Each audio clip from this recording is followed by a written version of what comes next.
Thank you for joining us today for another exclusive interview sponsored by Imuvet. Help your horses reach their maximum potential with Imuvet's line of natural homeopathic products. I'm your host today, Aurelian Drumia. Today we are thrilled to welcome Mitch Cunningham, the co-owner of Stefi Magnetica, a remarkable mare who has secured the new gate GPI racing slot for the 2024 KAB Everest.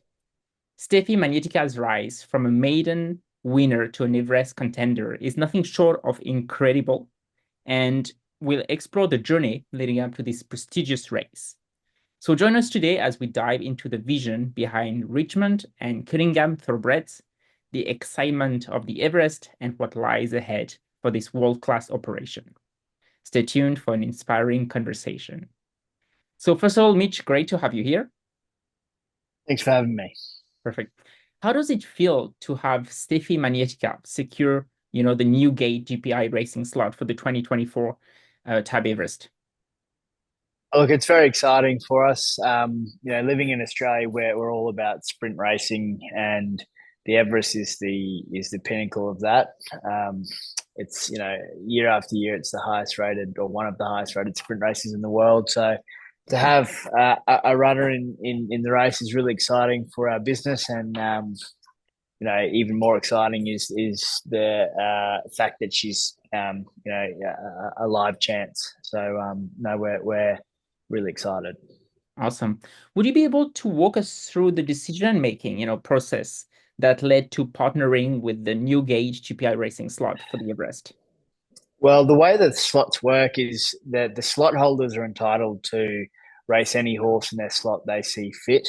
Okay. Often these slot holders are looking to race their own horses in those slots, but should they not have a horse um, that is suitable for the race, they'll look outside their own stable. And in our case, Stefi Magnetica was of appeal to a few of those slot holders who didn't have their own horses. She finished her last preparation winning the Gr.1 Stradbroke handicap, and that was an extraordinary end to her 3-year-old season, and she's come back uh, looking to be even better as a 4-year-old. Her run in the shorts rated incredibly well.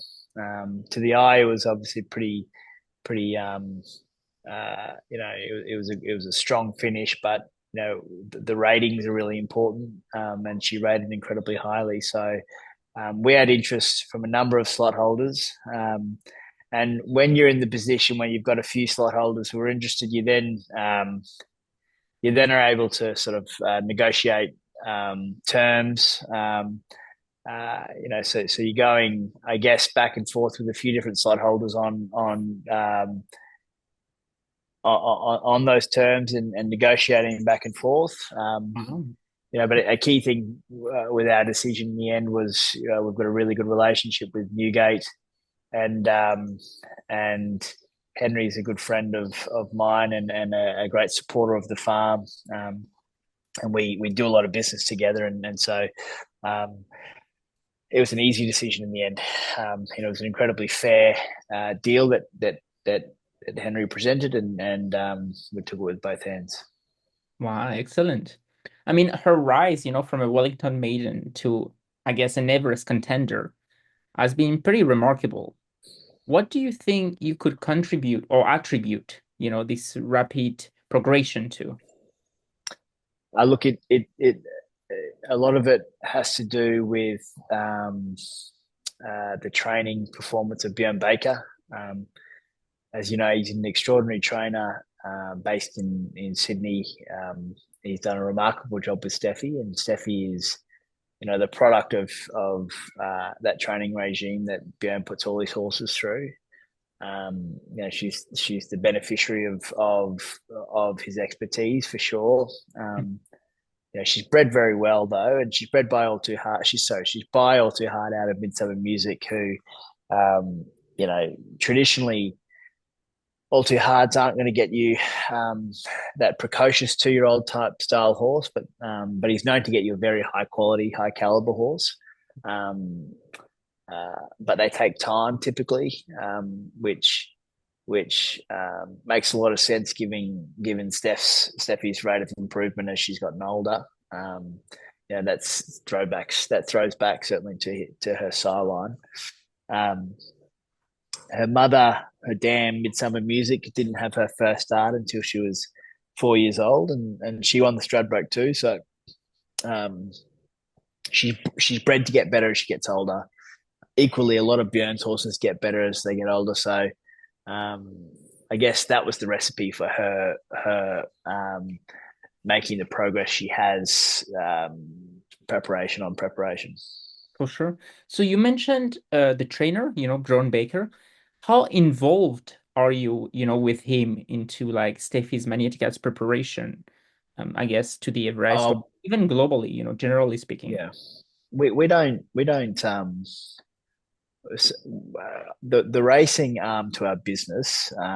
Our involvement, our significant involvement, stops um, uh, once we've bought the horse, really, because we only send horses to trainers we trust Fair. implicitly and trainers we understand. So we don't micromanage our horses. Now we collaborate a lot in the decision making that goes on with the horses, but we aren't micromanaging our trainers in how to train horses. Otherwise, we just train them ourselves. It's That's we send them to these trainers because they're the best at what they do, and you have to trust that process.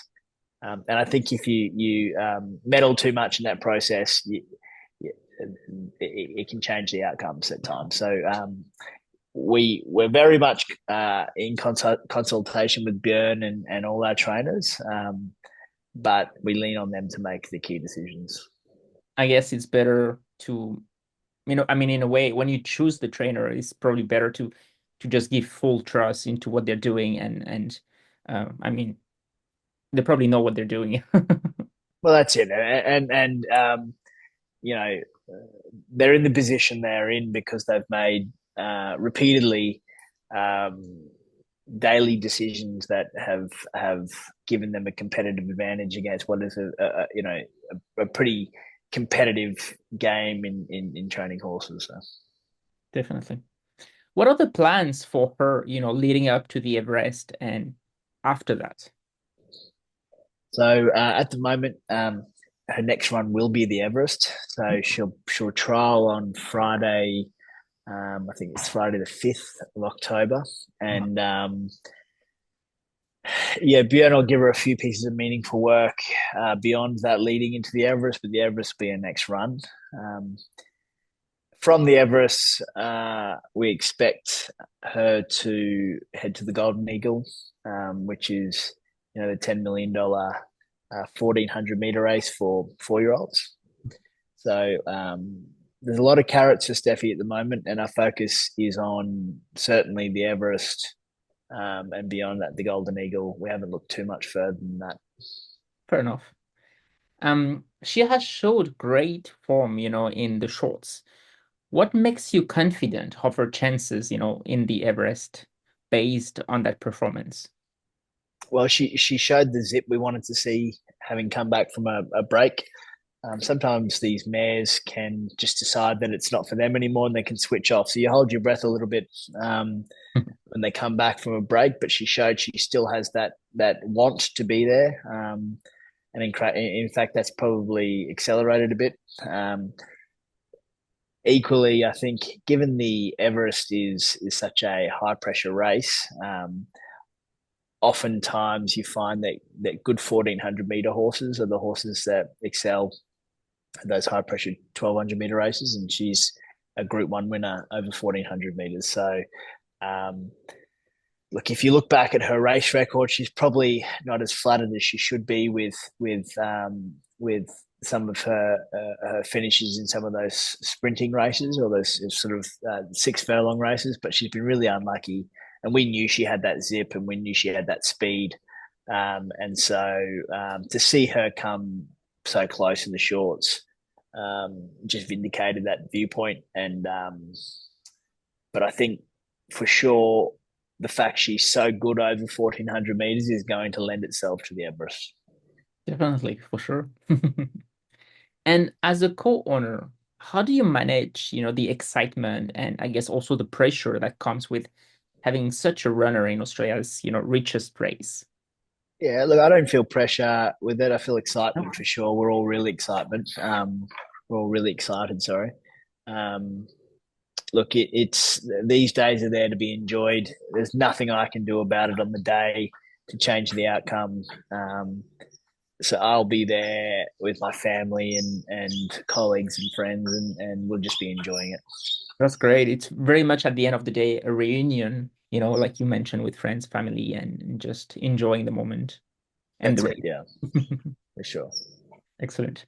So Steffi Magnetica won the Stradbroke Handicap, following in her dam, Midsummer's Music's footsteps. How special is this mother-daughter connection for you? You talked slightly about it earlier. Yeah, look, it's a remarkable feat and very unusual for a mother and daughter to win the same race. Um, so that was really cool to see. There's a lot of familial ties to Stefi Magnetica, and certainly in her breeding between Midsummer Music and her. But equally, we've got um, co-owners in the horse who are father and son pairs. We've got you know. The fact that the horse is named after my wife. Wow. So there's all these cool little stories that, um, you know, I guess hark back to that sort of family tie to Steffi. You know, I, I know that unfortunately recently Steffi Magnetica's dam Midsummer Music passed away while she was foaling. I believe it was while she was foaling her full sibling. So that was a sad bit of news we got, but hopefully Steffi can carry the torch for her and all her connections at Crestfield who bred her. Very well. I'd like to talk a little bit more about Ridgemont and obviously the Cunningham thoroughbreds. So you're the founding director.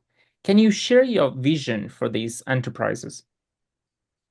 Yeah, look, Cunningham Thoroughbreds is a bit of a redundant entity in that it was always just how we owned some of our racehorses. Really, everything is owned underneath Ridgemont. Okay. So Ridgemont is a business which is both breeding and racing. We breed at the top end of the market. We try to be breeding and selling at the top end of the market. We've got about 60 broodmares here, and we're on about 550 acres, and we're breeding usually to proven, top line stallions and selling at Magic Millions or English Easter sale. Um, Along with that, we're racing horses, and the horses will typically be well pedigreed fillies who we buy and race, and hopefully they can race to a level whereby they transition to our broodmare band. So it's a bit of a feeder system into our breeding operation. Um, so we've had a lot of early success. The farm's only 3 years old, and it's going really well at the moment. But we're pretty ambitious with where we want to take the farm, and we've got some lofty aspirations as to where we want to go. At the moment, our focus has just been on a world-leading broodmare farm and breeding some really tough, sound, competitive horses who are winning big races. At New South Wales and Victorian uh, tracks for the next few years. From that, I think we can leverage that performance into other opportunities. But at the moment, our focus is very much on the business at hand, and that is breeding really, good horses and racing really good horses. That's all sounds very promising. Definitely. Your background is quite impressive, Mitch. I mean, you've been an airline pilot, investing in many different businesses. How has this diverse experience influenced your approach to thoroughbred racing and breeding? Look, I think my background is obviously a non-traditional path into running a broodmare farm. But that said, I think business is business is business, and there's a lot you can take from your past experiences, and there's certainly a lot I could take from my flying days. A lot of interpersonal challenges you deal with in that job, which you can use in dealing with all the people on the farm. A big, probably the biggest challenge in running any business is the interpersonal side of it and the staffing side of it, and so um, that's something that I guess that's a tool that I've sharpened significantly in the last few ventures and years of my professional life, and so I lean on that pretty heavily. As far as the subject matter expertise of the horse husbandry, I'm surrounded by incredible staff here, and that was a key focus in the infancy of the business is hiring the best credentialed staff I could. Our general manager is a fella called Chris Phillips, who is a vet by trade, but he's as good a horse person as we could have hoped to have hired at Ridgemont early on. And beneath him, he's matched by expertise from varied backgrounds, which when put together, puts us in good stead to grow the business at the rate we want to grow it. So at the end of the day, I mean, it's very much a team effort for sure.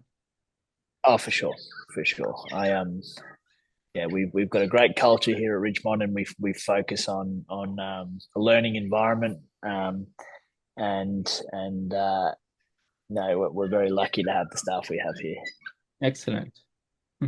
Ridgemont has a very unique, philosophy of giving every horse the opportunity to win a Group 1. Can you elaborate a little bit more on this approach and how it's, shaping your operation? Yeah, look, it's not, it can sound quite hyperbolic, but what it's saying is clearly not every horse is going to win a Group 1. Very few do. But the idea behind it is that everything we do here lays the foundation to give every horse that opportunity. Now, that horse has to go and do it and has to have the constitution to want to be that sort of horse. But everything we do here is going to lay a foundation to give that horse that opportunity to do it. So it starts with people. Are the people on the farm the caliber required to facilitate that? Are our practices and procedures, our SOPs, are they at a high enough level to give to ensure our horses are safe and thriving? Is our infrastructure of a level that's going to facilitate that? Is our land, our farm, our pasture, is our nutrition on point? Is our use of our terrain on the undulating hills and the flats? Is that thought out properly? All these things, when you put them together, they give every horse that leaves Ridgemont the best opportunity to reach their potential. Great. I'd like to talk a little bit more about the logo itself, featuring 6 lines representing your family members. How important is family in your racing and breeding operation? You did mention how you want to enjoy, with the family, so I'm sure it's quite important for you. Yeah, family's everything to us. This is a family business.